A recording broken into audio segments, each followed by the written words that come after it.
کسی کا ظرف دیکھنا ہو تو عزت دو، فطرت دیکھنی ہو تو اسے آزادی دو، نیت دیکھنی ہو تو اس سے قرض دو، خصلت دیکھنی ہو تو اس کے ساتھ کھانا کھاؤ۔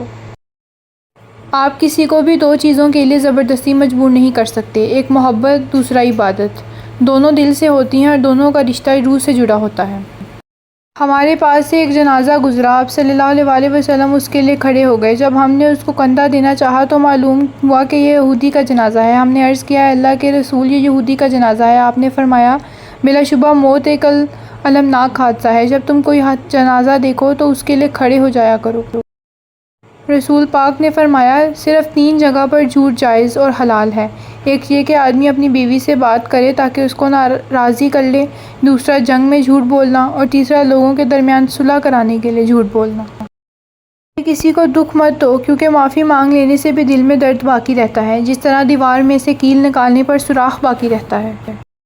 سن لیا جائے تو چہرہ معنی نہیں رکھتا، ماضی نہیں پوچھا جاتا، کردار پر تبصرے نہیں کیے جاتے، فقط محبت کی جاتی ہے۔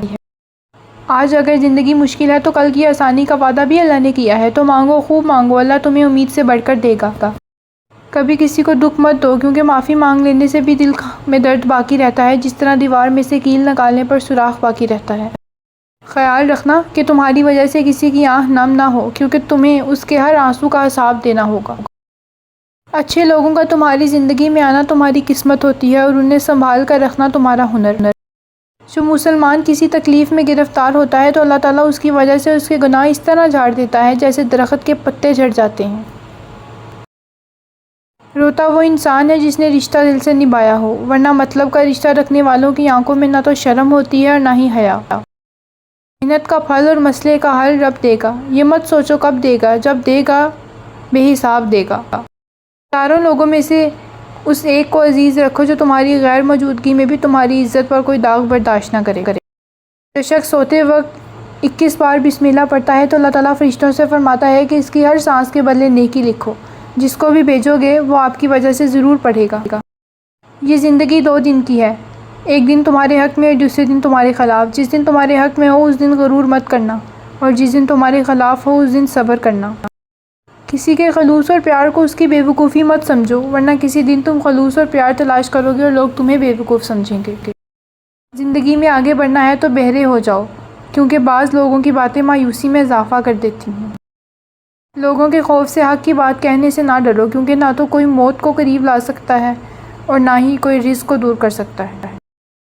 عورت کو اگر ایک دن کے لیے مرد کی آنکھیں لگا دی جائیں تو وہ اگلے دن خود کو 7 کپڑوں میں لپیٹ کر باہر نکلے گی۔ دکھ میں کبھی پچھتاوے کے آنسو نہ بہاؤ، کیونکہ تم وہ خوش نصیب ہو جسے اللہ نے آزمائش کے قابل سمجھا۔ یوسف ہمیں سکھاتی ہے، اللہ تمہیں انہی لوگوں کے سامنے دوبارہ کھڑا کرے گا جنہوں نے تمہیں توڑا تھا، مگر اس وقت تمہارا معیار اور مقام بلند ہوگا۔ پاکیزہ ترین محبت یہ ہے کہ تم کسی شخص سے محبت کرو اور اسے خوش دیکھنے کی تمنا کرو، یہ جانتے ہوئے کہ وہ تمہارا نہیں ہو سکتا۔ تین کام اللہ کو بہت پسند ہیں: ٹوٹے ہوئے دلوں کو جوڑنا، نہ چاہتے ہوئے بھی کسی کو معاف کرنا، اور کسی کے گناہ پر پردہ ڈالنا۔ تم میں سب سے زیادہ طاقتور وہ ہے جو اپنے غصے کو قابو میں رکھے، اور سب سے زیادہ عزت والا وہ ہے جو سزا دینے کی طاقت رکھتے ہوئے معاف کر دے۔ تم میں سب سے زیادہ طاقتور وہ ہے جو اپنے غصے کو قابو میں رکھے، اور سب سے زیادہ عزت والا وہ ہے جو سزا دینے کی طاقت رکھتے ہوئے معاف کر دے۔ ایک سچا دوست وہ ہے جو غلطی دیکھے تو آپ کو مشورہ دے اور آپ کی غیر موجودگی میں آپ کا دفاع کرے۔